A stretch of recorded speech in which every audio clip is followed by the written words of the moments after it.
All right, let's talk Dallas Cowboys. I'm Nick, and this is our daily Cowboy show coming at you guys from my porch. It is not a heated porch, so it is pretty darn cold right now, but I wouldn't I wouldn't have it any other way. What an awesome Thanksgiving victory for the Dallas Cowboys. Of course, defeating the Kansas City Chiefs 31-28.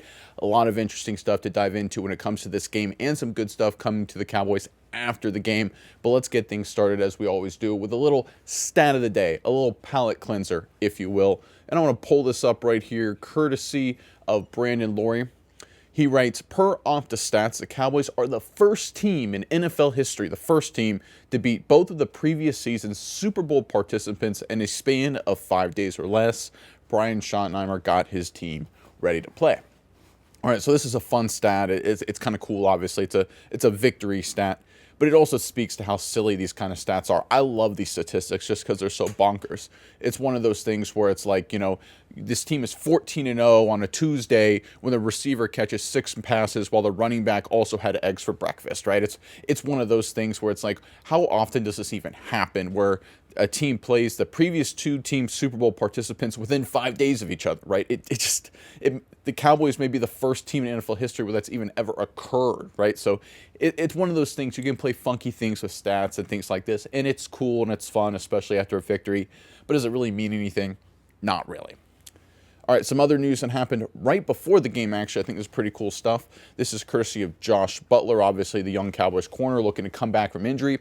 He said, it's been a year, been ready since week 6 and healthy. I just want to ball with the gang. This team is so fun, trusting in God, but I'm ready. Let's go, Cowboys. All right, so obviously Butler, potentially ready, potentially healthy, depth returning at the cornerback position.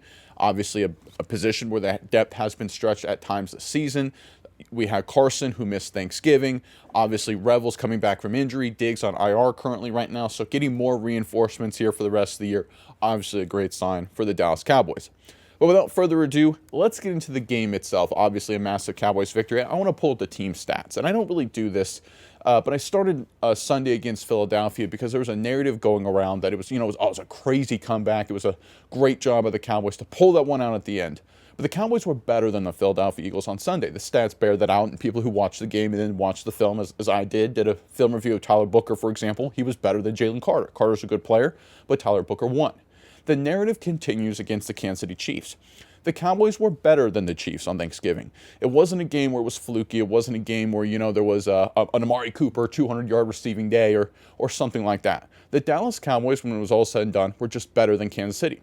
If you look at the statistics here, first downs 23-19. Third down, the Chiefs 5 for 13, Dallas 9 for 16. In fact, the Chiefs were 3 for 3 on fourth down. They survived on fourth downs. Total yards, Dallas outgained them 467 to 362. Yards per play in Dallas's favor, passing and rushing also in Dallas's favor there. 3 sacks that the Cowboys had, 2 Jadeveon Clowney, monster day for him, high effort day for Clowney, of course. A pass rush was great all game long. There was a ton of plays where it just was a disruptive force in the interior. Penalties obviously had a big impact in this one, and we'll talk more about penalties here in a second. But I think it was one of those games where I think the refs really wanted to call more. I think the Chiefs were getting away with a lot on the offensive line, especially as they got a little beat up. They were grabbing and holding all game long. They couldn't contain the Cowboys' defensive front, right? For every holding call the Chiefs had against them, there were 2 that they decided not to. It was one of those things where it could have easily been even worse for the Chiefs offensively with the penalties, but penalties did play a factor in this game. And listen, Dallas found a way to get it done. And obviously a 31-28 victory. Give Mahomes a lot of credit, right? He had a really good start to the game, had a bunch of really fantastic plays, wasn't perfect. But again, you get 3 for 3 on fourth down. That's no joke, especially coming from the quarterback position. The goal line play, that 3rd and 6 conversion where he escaped 2 sacks, a diving Ezraku to throw it down the field for a huge play to get the Chiefs back into it. So credit to Mahomes. Mahomes didn't have a bad day. The Chiefs didn't turn the football over, right? The Chiefs turnover-free football. They didn't have any special teams debacles. They didn't miss any kicks or anything like that. The Chiefs, aside from penalties, which I think for the most part it was just a factor of Dallas defensively being better than their offensive line, and the Chiefs, for whatever reason.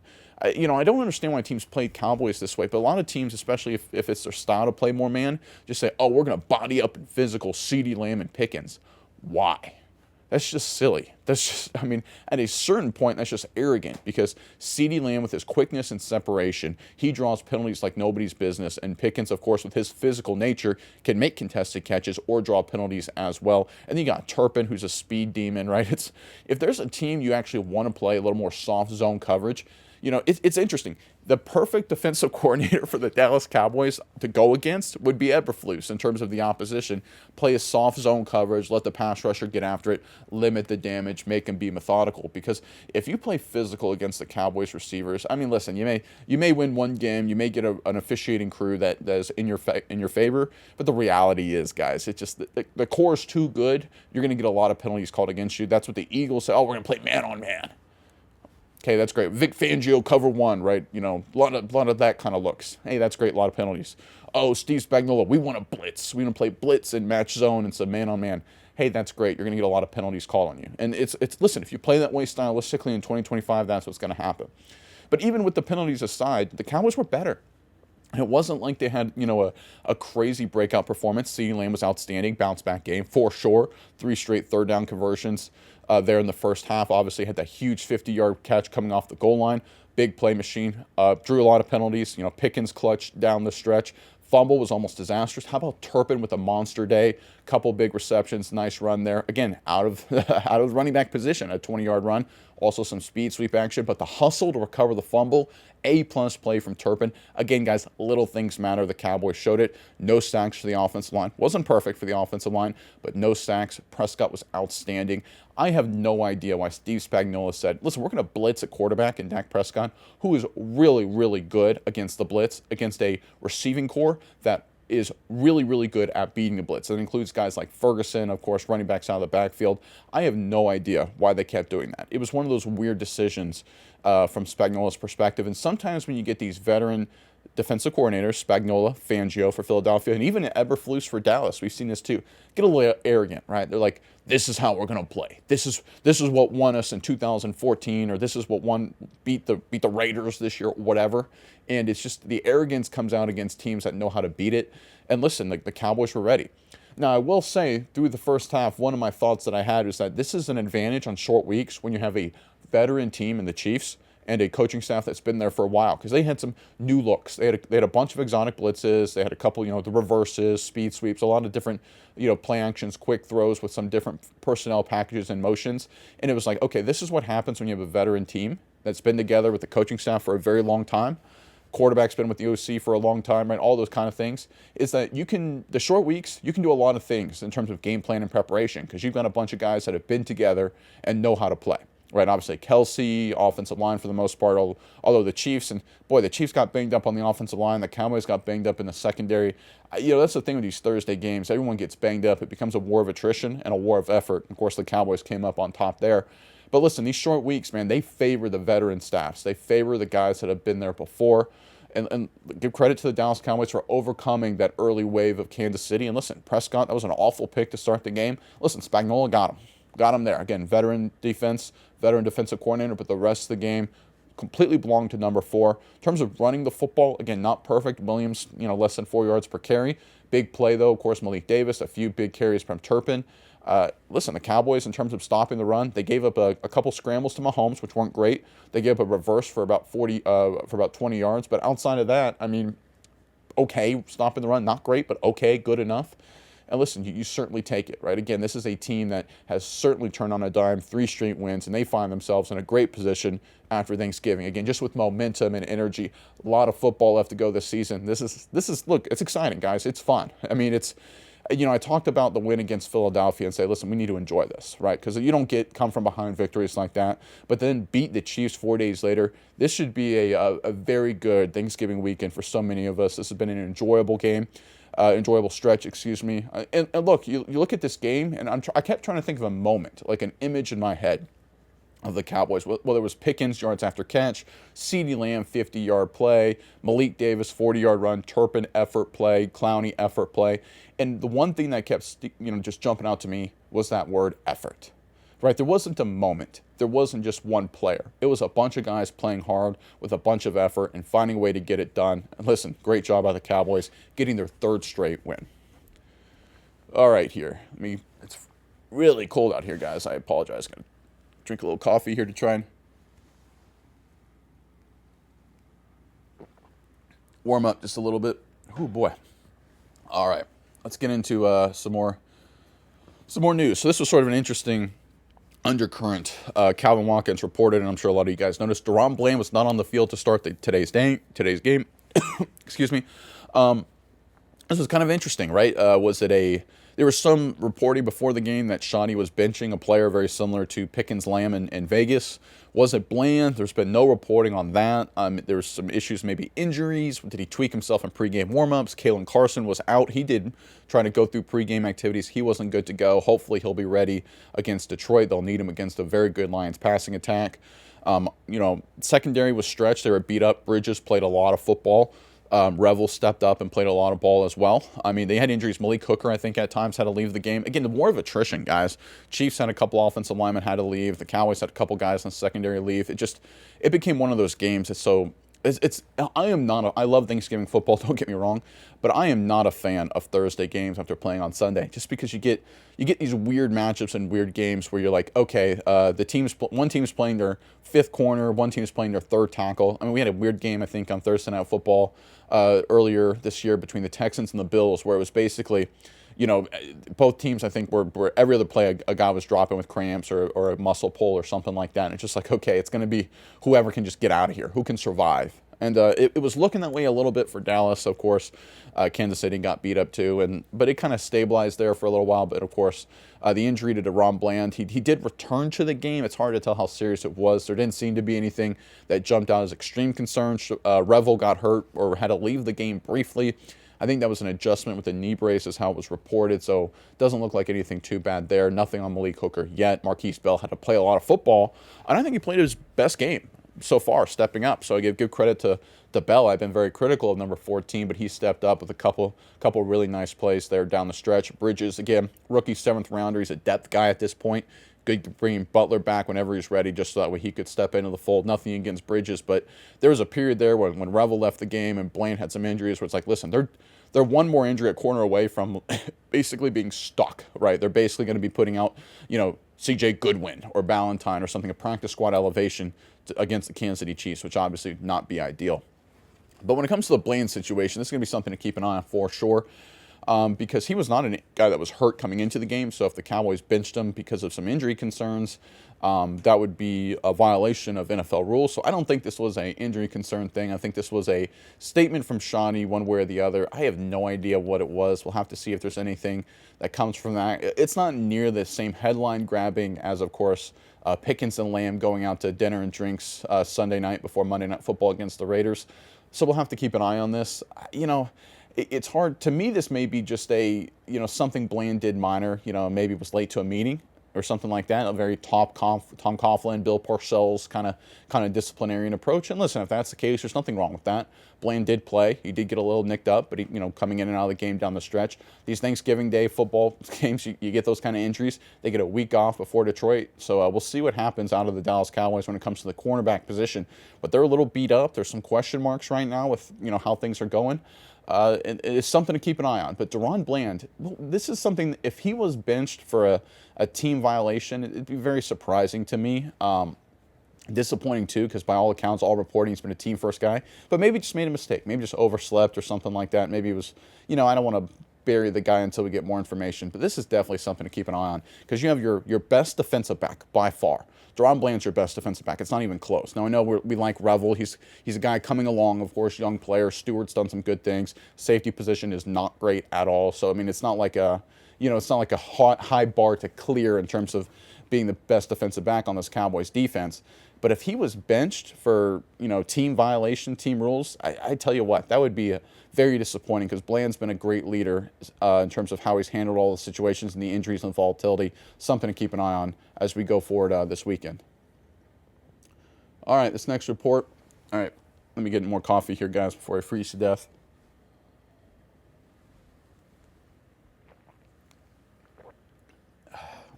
Ooh, I see that.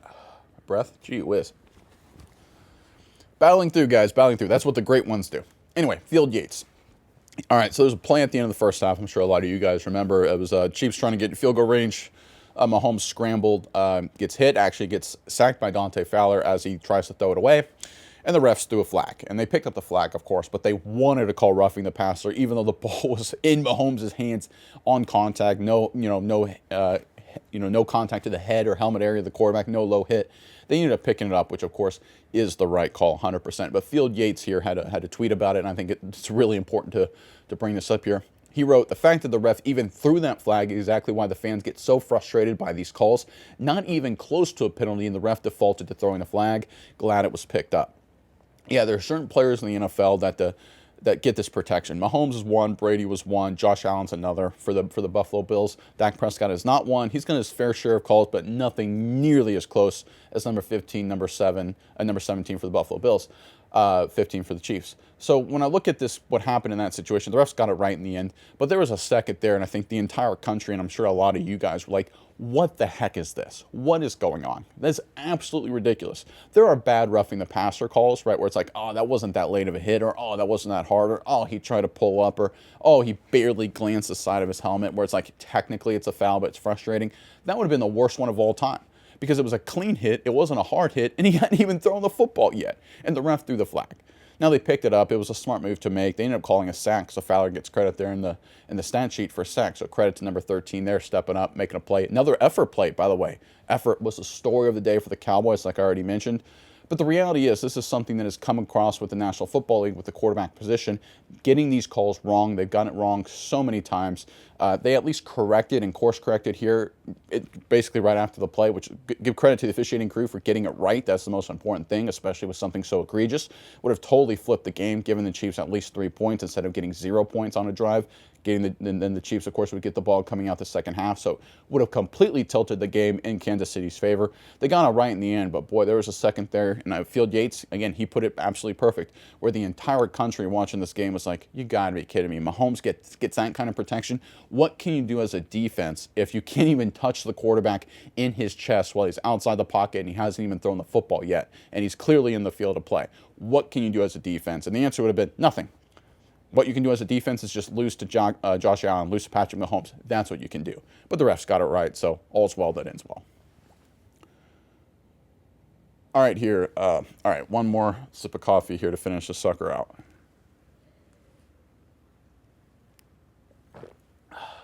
Man. Sorry you guys had to watch that, but boy, oh boy, I got to keep switching hands here just to stay warm.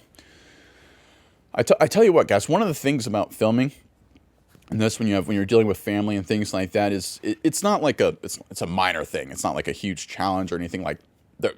I'm sure a lot of you guys and even myself have dealt with bigger challenges in life, but just dealing logistics with family and trying to get filming, because it's one of those things to try and explain to people. It's like, yeah, I need to film for an hour. I need to talk for an hour, and people are like, they look at you like, are you one of these people on TikTok? What are you doing with your life? I'm like, no, it's football. I'm like. And they'll like look at ESPN. I'm like, no, that's talking football. I'm like, no. We got people, YouTube. We chat about it. It's fun. It's great. It's awesome. People don't get it. It's kind of new world we live in. But anyway, let's get back to the news here. So this is a cool report from Todd Archer. From ESPN Research, Malik Davis is the first Cowboys player with a 40-yard rushing touchdown since Tony Pollard in Week 8 versus the Bears in 2022. 54 yards fourth quarter. I remember that. I think it was like third and short, sort of an off-tackle run. Looked like the Bears kind of trying to sell out to stop him behind the line of scrimmage. He got some key blocks with some pulling linemen, and Pollard took it the rest of the way. The Cowboys, of course, went on to win that game by 20 points. Great performance by the offense. Micah Parsons had a defensive touchdown. I remember that when Justin Fields didn't touch him after Fields fumbled, or after a fumble by the Bears. I don't know if Fields was the guy who fumbled. But anyway, Malik Davis with a 43-yard burst right up the middle of the defense. It's one of those things with the Cowboys running game, and as I was watching the game, up to that point, I was like, man, the Chiefs, they blitz so much, they're jumping around blocks, they're creating some pressure. Prescott up to that point had been doing a pretty good job handling it, right, except for the interception. Had been obviously a terrible decision, but for the most part, he done pretty good. But I'm like, man, they get one of these runs, they're going to crease these suckers because they're jumping around blocks, they're flying all over the place. And even though that run by Davis wasn't a blitz, Chris Jones, 95, tried to jump around a block, and the result was a touchdown, of course. Great job by Davis getting into the secondary. Poor job by, I think, the Chiefs safety Edwards for not slowing him down at all. And listen, credit to Malik Davis getting a nice long touchdown run, but credit to Clayton Adams, credit to the offensive line, right, and credit to Shoddy as a play caller. One of the things the Cowboys offensive line in the running game has done is they frustrate you, because all they do is just run right at you all game long, and they do play actions off that concept. So like, and you get tired of giving up 20-yard completions to Pickens and Lamb, running these play actions with these pulling guards, and they get 3 yards, 4 yards, 3 yards, 6 yards, 4 yards, 3 yards, and they just keep going. They just keep going. They just keep going. Then play action and hit you for 20. 3 yards, play action, hit for you for 20. So you get frustrated. So what do? You're like, all right, screw this. I'm going to jump around the block, and I'm either going to get a tackle for loss on this running concept, or I'm going to get pressure on the quarterback. And then they just crease it right up the middle, and it's a huge touchdown. Gives the Cowboys a lead that they would hold until the Chiefs scored on a 4th down and goal later in the second half. So it's one of those things, right? If you just stick to your plan, if you stick to being a physical football team, you frustrate the opposition. And that's something the Cowboys have not done since this 2025 team. They didn't do it with Moore. They didn't do it with McCarthy. They were a talented bunch, an explosive bunch for sure. And even though they were running the football well in 2022 and for large parts in 2021, I don't think they frustrated people this much. They won with talent. They beat people because they were better on the offensive line, and Elliott and Pollard were doing a great job running the football, but they didn't frustrate you. They didn't break your spirit. They didn't break your soul as a defensive player. They didn't get you out of position. That's what the Cowboys running game this season is doing, and that's what Schottenheimer has done with his play calling, and that's what the players have done with their execution. A-plus work across the board when it comes to the running game. People talk about Prescott and how well he's doing with play action, but of course the imperative side of that is you got to run the football well and make the teams respect the run, but it also means you have to make teams play the run. It's one thing that the teams have to respect it, but it means the opposition has to play the run. They have to hunker down. They have to look to spill pulling guards. They have to look to really defend against double teams. And when you do that, you're not going to get a pass rush, and then these receivers can beat the coverage behind. It's what we've seen all season long. And what the Chiefs did for a lot of this game was very interesting. They either went to aggressive man-on-man coverage in the second half, or in the first half they said, listen, we're just going to play soft zone in our blitzes. And then Dak Prescott just dinked and dunked it. And then when they went man-on-man, the Cowboys hit big plays and, of course, got some penalties in the second half. So it's one of those things, when you run the football, you force the teams to just play you dictate your will, right? It's an old school, I know it's John Madden, Thanksgiving, and all that, but it is dictating your will. It's just beating down the opposition, running the football right at them. Make them play to your standards. Make them play to what you're trying to do. Great job by the Cowboys. Great job by Clayton Adams. Great job by Schottenheimer. Offensive line, running game, everybody. But it just so happens that you have Malik Davis scoring a touchdown. Not Jaden Blue, not Javonte Williams, not Sanders, not Tony Pollard, not Ezekiel Elliott. Malik Davis with a 40-yard burst against the Kansas City Chiefs, middle of the run defense, a really good defensive football team. Why? Because of your strategy, because of your mentality, because of your attitude. Schottenheimer talked about this when he was hired. We saw it come to fruition really all season long, but really it was embodied by that one touchdown by Malik Davis. All right, here. This next report here is from, or a post on X, I should say, is courtesy of Duke Manyweather, who, of course, is an offensive line guru. For people who aren't familiar with him, he is an outstanding follower, an outstanding person when it comes to evaluating and developing offensive linemen. He worked a lot with Guyton, for example, this offseason. He's worked a lot with a lot of offensive linemen. He is the expert, in my opinion, for O-line play. So if you're looking for a guy, so let me put it this way. If I say something about a player or a team's offensive line play and Duke says the opposite, believe Duke. I'm wrong, he's right. Like, he is the guru, he is the expert. But he was responding to a post on X from Dan Orlovsky. The officiating has been very, very one-sided for Dallas so far. Okay? And then Duke responded, KCOTs, Kansas City Chiefs offensive tackles, have been getting away with some pretty significant holds the last 3 drives. 64 could be called every play. Yeah, and I think this is one of those things when it comes to penalties, and I just want to make this point, because there's this narrative like, oh, one team's getting the calls, another team's not. It's not just the calls and the flags that are thrown, it's the flags that aren't thrown, right? Because it's one thing like, oh my goodness, that's a 50-50 call that went the Cowboys' way or the Chiefs' way on a certain play. But if you get 3 penalties that should have been called and they weren't, that's just the same, if not worse. And that's what was happening with the Kansas City Chiefs offensive line. And I mentioned this earlier. The reality is the Chiefs were just basically by the second half, when the Cowboys defensive line figured things out and they settled into a little bit, and certainly after the Chiefs got beat up a little bit, they had no answers. Like, the Cowboys defensive line was dominating, certainly in pass rush. Mahomes got most of his plays scrambling, trying to avoid the traffic, and it was they just didn't have any answers. Ezra Raku had a great day rushing the passer. The defensive tackles did well. I mean, every other play, I think Ezra Raku got the Micah Parsons treatment where he was getting tackled. I saw, I think, 3 plays where he got absolutely tackled, and he didn't get the holding call. It's just like, listen, it's one of those things. If you get those calls, right, none of this, I mean, the Cowboys win by double digits. So I don't, I'm not a big blaming the refs guy one way or the other, and I'm not saying the officials got this 100% correct in Dallas's favor or 100% correct in Kansas City's favor.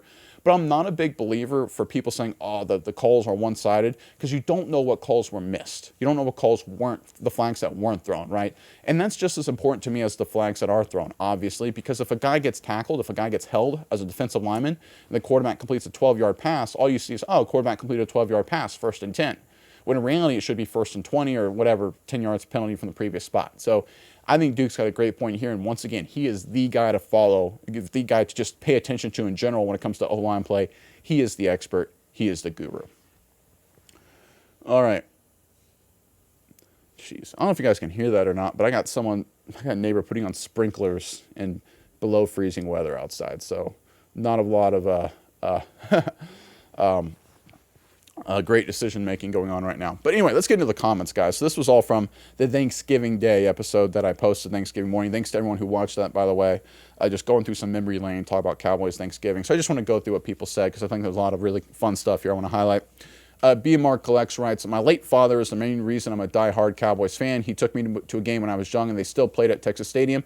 They beat the Packers. Nice. Don't get that a lot these days. And I think of him every game when I'm watching the Cowboys. Happy Thanksgiving. That's awesome. Yeah, I think the reason I'm a Cowboys fan is my dad too, right? He had a choice growing up. He could have either been a Saints fan, they were terrible, or he could have been a Cowboys fan, they were good. He chose the Cowboys, and then I, of course, followed him down that train, and it's been one heck of a ride ever since. Happy Thanksgiving to you as well. Stephen Van Over, he said, recall one Thanksgiving, Roger getting hurt and Clint Longley coming in and went full gunslinger mode for the W.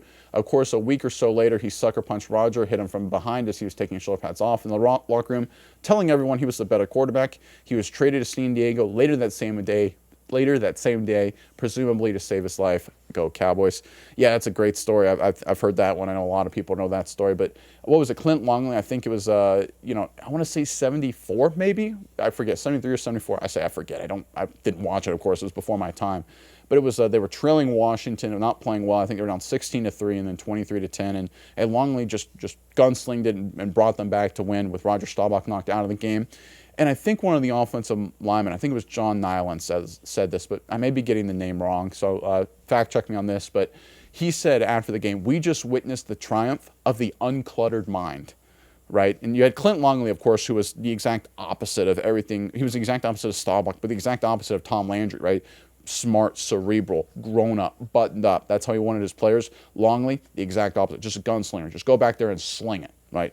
Kind of a crazy character, right? It's one of those weird things, and he got his 15 minutes of fame, and it did not end well for him in Dallas, and he just gets a cool footnote in Cowboys history. And that's the thing that happens with Thanksgiving. You get weird stuff, right? We didn't get quite that same level of weird yesterday, but that's sometimes what happens, and that's one of the reasons why Thanksgiving football, can have a little special feel to it.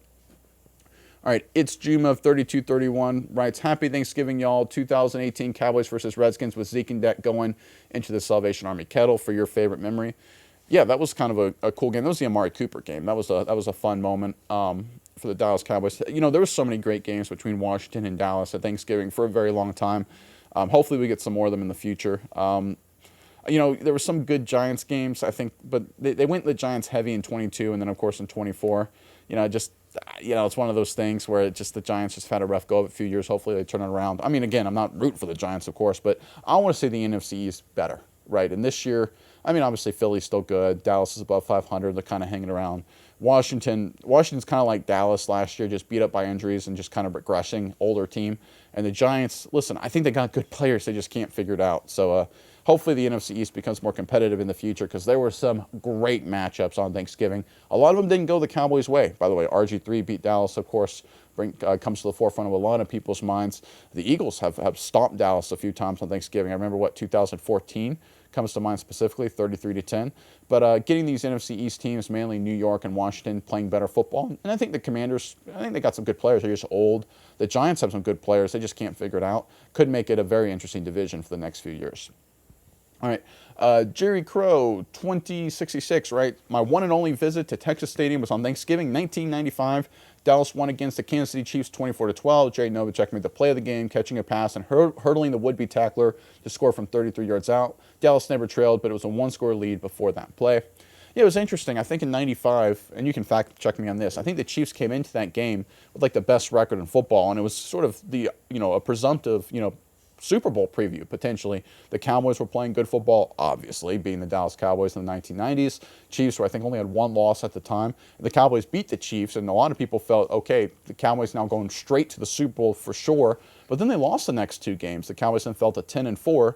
And then people felt like, okay, this team, remember, I think the second of those losses was that famous 4th-and-1 play at Philadelphia, tied 17-17, and they ran it, got stuffed.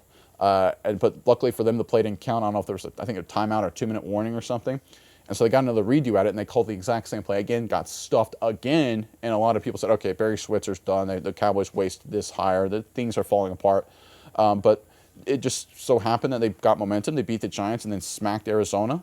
And then they ran the table, right? They beat Philly, dominated Philly, beat the Packers, and then, of course, beat the Pittsburgh Steelers. They were kind of a Cinderella team that year in the Super Bowl and got their third title in 4 years. So sort of interesting, right? It speaks to how these seasons are weird, right? Dallas loses in a heartbreaking fashion to the Miami Dolphins, of course, with the Leon Lett touching the block punt. They don't lose again the rest of the year. Fast forward to 1995. They beat the one-loss Chiefs coming in, double-digit victory. Jay Novacek with a play of the day, like you mentioned. But then they actually followed it up with 2 disappointing losses, but then turn it around again and win a championship. So there's so many ebbs and flows to a season. It's such a long year. It's one of those things. That's why playing good football and playing consistent football is the most important thing, as opposed to just, obviously winning is great and that's the goal, but just getting a win or getting 1 or 2 wins isn't nearly as important as playing good ball. That's why I've highlighted the Cowboys statistics, the box score over these past 2 wins against Philadelphia and Kansas City, because they're not winning on the back of fluky stuff. They're playing better football than 2 really good teams. All right, young CEO 7619 writes, thanks for that memory. Happy Thanksgiving. Happy Thanksgiving to you too as well. Karmic Patina, ask your dad if he remembers Dave Edwards, my pops. And he said, salute to you for this channel. Really appreciate your efforts. Happy Thanksgiving. Go Cowboys. Salute to you. Salute to all my commenters and viewers. I really appreciate you guys, and happy Thanksgiving to you, Karmic Patina. Thank you for the well wishes. John, 1954 JSJS writes, you are my kind of content creator. Happy Thanksgiving. John, you're my kind of commenter. Happy Thanksgiving. Thank you. All right, Joe Funk 3121 writes, my most memorable Cowboys Thanksgiving Day game was in 1974 against the Redskins when Clint Longley, okay, there it is, 1974, the Mad Bomber came in after Staubach left the game due to an injury. The Redskins were up 16-3 when Longley came in to lead the Cowboys to a 24-23 come-from-behind victory. Longley, however, proved to be a total jerk in 76 when he sucker punched Roger Staubach at training camp. Longley was immediately traded and faded into oblivion. Yeah, there we go. I think Steven had a very similar memory. It's one of these things where the history with the Dallas Cowboys is so awesome because you get so many just weird little anecdotes like this, right? The Patriots dynasty, for example, and they had, of course, their 20-year run, and it was the best dynasty in NFL history in terms of championships. The 49ers had their run, too. But the Cowboys, 60s, 70s, 80s, and even in the 90s, they were probably the most interesting group of people, right? Obviously, the Cowboys in the 90s with their antics, Jimmy Johnson, Herschel Walker trade, Jerry Jones, right? Of course, it was a very interesting bunch. But that 20-year run with Landry, it was one of those things where there's so many cool stories, there's so many cool anecdotes, right? The Packers in the 60s, for example, didn't have any of that, right? Paul Hornig was kind of the most interesting guy, and, he was probably the only one, to be totally honest, at least by my recollection. But those Cowboys bunches, they had some interesting moments, those crazy games. I mean, great comebacks. How about the I think it was 72 playoff game, Dallas, San Francisco. Roger Staubach brings them back down 28-13, I think, in the fourth quarter, getting butt kicked all day. It's one of those things you didn't get comebacks like that. The first Hail Mary, right? The Steelers in the 70s, people talk about the immaculate, reception, all that, and that's fantastic. But that was sort of the only play that really jumps out. You ask the Steelers dynasty, you're like, I think Lynn Swann had a great catch, right? Or in the immaculate reception. You look at the Cowboys and you're like, oh my goodness, Hail Mary, right? You look at Clint Longley, the story there. You look at, Tony Dorsett, 99-yard touchdown run. You look at, a million different circumstances. The trick plays in the Super Bowl against the Broncos, right? There's so many moments with the Cowboys, good and bad, through the Landry era that just stand out, right? The Ice Bowl quarterback sneak and things like that, right? There's so many moments where the Dallas Cowboys are tied to. It's such an interesting bunch, such a great historical franchise. It's absolutely outstanding just thinking about those eras and just diving deeper into that. But yeah, the Clint Longley story is one of those great moments. It's sort of a footnote in history, but it's a great, I think, indication of sometimes football can be a little simpler than we all want it to be, where a quarterback just comes into the game for one moment, right? Can't do it for any sustained success, but just gunslinging around and will a very good team, albeit to victory. And that's, of course, what Longley did. All right, so my neighbor over here decided that running some sprinklers when it's below freezing outside was not enough. He's now got the full system rocking and rolling. I tell you what, I don't know what people are thinking. All right. Next comment here is from Dave Ross, 6434. I've seen every game you have mentioned, and I can't remember anything about them. You know, it's one of those things, it does kind of blend together. And sometimes I make that mistake where, you know, you're sort of like, oh, yeah, I remember that. And you remember that, and you're like, wait a minute, did that really happen? Am I confusing things? And you actually saw Romo do this in the broadcast yesterday. I don't know if you mentioned it or caught it, excuse me. At the end of the first half, Dallas got the football, and they ran it with Javonte Williams, got like 5 or 6 yards. And Romo's like, I don't like that. And I agreed with Romo in that instance. And he said there was a game, I think, in 2008 and 2009, you know, similar situation where they weren't near scoring. They ran a play, threw a short throw, fumbled, returned for a touchdown, and ended up costing the Cowboys the game. That was 2010, Tony Romo, right? That was against Washington, week 1, right? Lost 13-7, and of course that would be a disappointing season. But Romo, of course, played in that game, and he's got a pretty good memory. But even he kind of blurred some seasons together. And listen, it can kind of blur together. There's been so many moments, good and bad, that, listen, man, it happens. No worries there. Scott Lester, 6510, writes, favorite memory is Zeke jumping into the Salvation Army kettle. Most memorable has to be Randy Moss going off.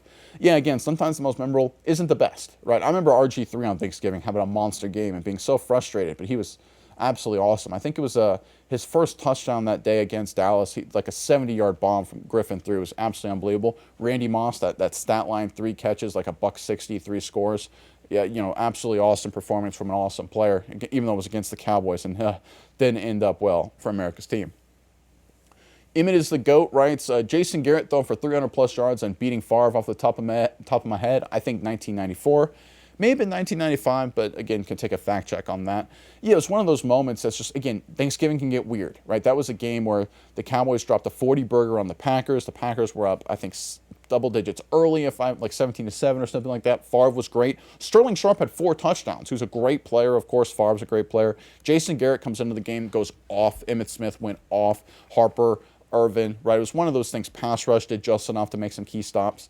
It's one of those things when you look back at the Cowboys and Thanksgiving, there's so many weird moments. The Leon Lett, Jason Garrett, right? You look at, of course, RG3 stepping up. You look at all kinds of weird games and weird moments throughout history. You know, even you had Cooper Rush versus Drew Lock last year. It's just going to go down as an interesting footnote that not a lot of people probably want to remember. Amari Cooper going off for 200 yards, right? There's Randy Moss, 3 catches, 3 touchdowns. There's so many wild footnotes in the Cowboys Thanksgiving history. It'll be interesting to me to see what 2025 gets remembered as. I think for me, because there's no one clear moment, I think this one may be lost a little bit. But to me, this will be an effort game. I think the game against the Eagles was about heart, and this one was about effort. 2 different things, related but different, right? But I think we saw a lot of heart and a lot of mental toughness against Philly, and then we saw a lot of effort yesterday against Kansas City. All right, next comment from JJ Wiggs, 28. Leon Lett in the Miami Dolphins game. Yeah, you know, that's one of those things where it was a heartbreaking defeat for sure, but a happy ending. The Cowboys wouldn't lose the rest of the way, and Jamie Johnson would not lose as a Dallas Cowboys head coach ever again. So all's well that ends well. DPL Dune writes, happy Thanksgiving to you, Nick, and to all my American friends from Canada. Happy Thanksgiving to you as well. Roderick Murray, 5136, writes, Clint Longley. Yeah, very common memory for a lot of you guys, the Longley performance. And Ronald Alexander, 5517, writes, here we go, Clint Longley. 1974, we all thought we lost against the Deadskins when Staubach got hurt, and he came in, got his 15 minutes of fame, and hit Drew with the bomb. I screamed. Yeah, people love the Clint Longley memory, and I get it. It's a great moment in history for sure. Let me try to, all right, so Fear Norman Trigg 6813. Hopefully I got your handle right there. I apologize. This is long, but you asked for in 1972. My family arrived to Irving, Texas as Spanish migrants from Madrid, Spain. Interesting. My uncle was waiting in the airport with a JCPenney Dallas Cowboys jacket as my first gift in the United States. I remember Redskins game Longley as my first memory of Thanksgiving game and family and friends. Turkey Bowl, I lived in Rabel Place Apartments, a bike ride away from Texas Stadium. Remember also Tony Dorsett versus Walter Payton, and in halftime going to my uncle's yards and copying Tony and Sweetness moves. Thank you for your content. listen, I'm not going to try and pronounce Spanish because I'm going to butcher it. I don't want to, I speak Spanish and I don't want to get it 100% correct. But thank you very much. I 100% appreciate the comments. It's a great story. So my grandmother actually was an immigrant from Europe as well. So, not to Texas, but to California. So, yeah, it's one of those things, those stories about coming over and things like that and working through that situation and just having to go through the long process to become an American citizen. And it's kind of cool, right? I mean, my grandmother, unfortunately, is no longer with us, but it is learning from her and her stories, the battle and the trials and tribulations and things like that. She was more, obviously, California, Los Angeles area. She was a big Los Angeles Lakers fan. And, of course, with the Showtime era and everything that would come into Los Angeles with that team, she was a big Lakers and, obviously with the Shaq and Kobe teams that would come later. But yeah, thank you for the memories. It's a great story, And that's one of the funny things about Thanksgiving is that the games do they got the memory, but there's the side stories with it, right? It's being with family. It's the fact I'm recording this outside in freezing temperatures, right? It's just the little things, right? I remember, so for example, yesterday, this is a perfect moment. 3rd and 2 to ice the game, the slant to pick against Cowboys win. I give up and I give a big fist pump and I'm like, yeah! I'm like, oh. Because my little girl's asleep upstairs. I'm like, did I wake her up? Did I check the baby cam? Okay, no, she's still asleep. Okay, we're good, right? It's those things that really, really make it special. All right, Alexander Ali Ganga, 6589. I remember the one time when Aikman and Smith won the John Madden Turkey Award. I always look forward to seeing the Dallas Cowboys on Thanksgiving. Brings back memories. Yeah, it certainly does. Like I was talking about yesterday. The Julius Jones. I mean, how many people talk about Julius Jones? How many people remember Drew Henson, for example? Is Drew Henson the future? Right? Remember those days? Listen, that was before Romo grasping to find a franchise quarterback. Would not be number 7, although he did get the win as a starter, replaced by Vinny Testaverde in that one. All right, Hoot Gibson 4004 writes, Thanksgiving the Cowboys have been intertwined my entire life. Strangely enough, I don't remember specific Thanksgiving games that well. Maybe it's just a sheer volume, or maybe it's because it is the one game each season where being a fan is a communal experience. My memory is mostly of the shared experience with other people in the room rather than specific games. Yeah, and that's part of it too. The games I remember the most, interestingly enough, are the games where it was just me, or maybe just me and my parents, or me and just immediate family, growing up as a kid. But so right now we got a lot of people here, so it's the vibe from the game was different in terms of a lot of people here, a lot of family here, a lot of stuff going on, right? So it's just one of those things like what moment do you remember, what play? It's different when you're watching the game yourself and you're totally locked in. Like I feel like I can remember every snap, from the Philly game just a few days ago, but already even yesterday's game is like, boy, that was kind of a blur. And now of course it was pretty well played in terms of the teams executing, so that has a factor into it, right? If it's an ugly game or a total blowout, you just remember all the highlights, but it was a pretty well executed game, so I think that's part of it. But yeah, because a communal aspect to it, it does kind of create, the game itself obviously has its moments, but the game is just part of Thanksgiving, right? As opposed to a normal Sunday where football is the thing, at least for most of us. All right, going to hit more comments today because I love talking Thanksgiving stuff for you guys. For everyone who commented on yesterday's video, I really appreciate it. Delta 704, been a Cowboy fan literally since I was born in Arlington, Texas in 1990. My memories of Thanksgiving is my dad and grandpa losing hope every Thanksgiving after the year 2000. Listen, there have been some moments, right, where I thought there was hope. 2006 comes to mind, Thanksgiving, obviously with Romo building momentum. And even then, even though the hope was lost a little bit in terms of the way that season ended up with the drop snap, there was hey, the Cowboys have a quarterback for the first time since Aikman, right? Or how about Prescott being Washington in 2016 as a rookie? Hey, Prescott, I know he had played well before that, but it's hey, this is a big moment for Prescott, and he stepped up. So, yeah, there's been a lot of, my dad's the same way, right? I tell him, it's did you lose hope after the Leon Lett fumble, right? Or touching the block kick? Or did you lose hope after, whatever, Dallas lost in the 70s or something like this? And, I think a lot of people, once you win championships so many different times and you have so many great seasons, and I guess this is part of the bias, and my dad tells me this sometimes, is listen, when you've seen championship football, when you see, the Landry era, when you see the 90s Cowboys, you know what it looks like. You know what championship football looks like in Thanksgiving and December, and you know it when you see it by November, December timeframe, that the Cowboys of the past 25 years just haven't been it. And that's sort of the commentary my dad's saying. When you see it, you know it, and he said you can tell the Cowboys just aren't it. And I get that, right? But I'm still going to enjoy it, of course. And listen, we have no idea where this season's going to go with Dallas. Obviously, got an uphill battle to do anything. But listen, 3 straight wins, back-to-back wins against really good opponents. Got another good one coming up. But let's enjoy this one, guys. I know I certainly will. Bet on it. M2P writes, happy Thanksgiving, Nick. Happy Thanksgiving to you, too. Thank you. I really appreciate it. Tyson Coates, 1994, writes, 1994, Aikman leaves the game. Garrett comes in and throws multiple bombs to Alvin Harper, and we end up beating the Packers. Yeah, I think that's been a favorite to a lot of people. Jason Garrett, it's interesting. When you look at those pictures of Garrett, he doesn't look like he aged a bit. I mean, he called the night game last night, which was a stinker. Bengals-Ravens. I mean, talking about the Ravens, laying an egg after building some momentum. But, yeah, I mean, Garrett's a guy that I think, obviously, with that moment and a lot of other moments that Jerry Jones just loved.